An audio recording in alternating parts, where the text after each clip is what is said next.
Are you frustrated because your Python program is taking forever to load after converting it to an executable? You're not alone. Today, we're diving into how to speed up your .exe files created with PyInstaller. I totally get it. Waiting for a program to load can feel like an eternity, especially when it runs smoothly in your development environment. It's a common issue many developers face.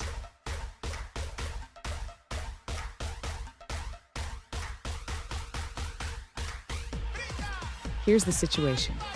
One user converted their Python program to an executable using PyInstaller, but it takes around 16 seconds to load compared to less than 1 second in idle.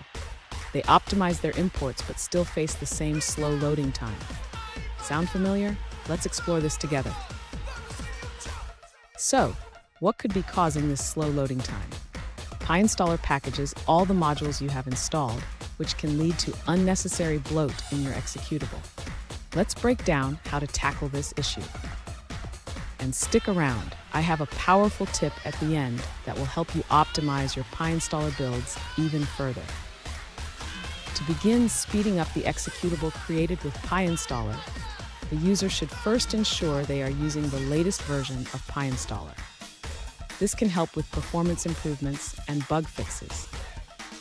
Next, the user should consider using the Hidden Imports option.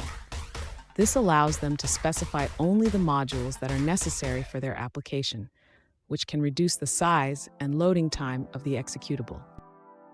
Additionally, the user can optimize their code further by using the Exclude Module option.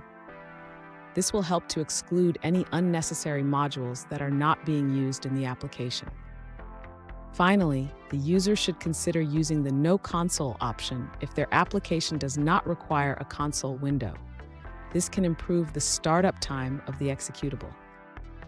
Fun fact, the first version of Python was released in 1991, and it has come a long way since then. Just like Python, optimizing your code can lead to significant improvements. Now, let's look at the answers provided by other users. One alternative solution is to create a virtual environment for your project. This way, when you run PyInstaller, it will only package the necessary files, making your .exe faster. Additionally, consider using the one dir option instead of one file. This method is faster because it doesn't require unpacking files into a temporary folder. Here's the tip I promised. Regularly review and clean up your imports. Only include what you need, and your executable will thank you with faster loading times. And there you have it. With these tips, your PyInstaller executables should load much faster. If you found this video helpful, please subscribe for more tips and tricks on optimizing your Python projects.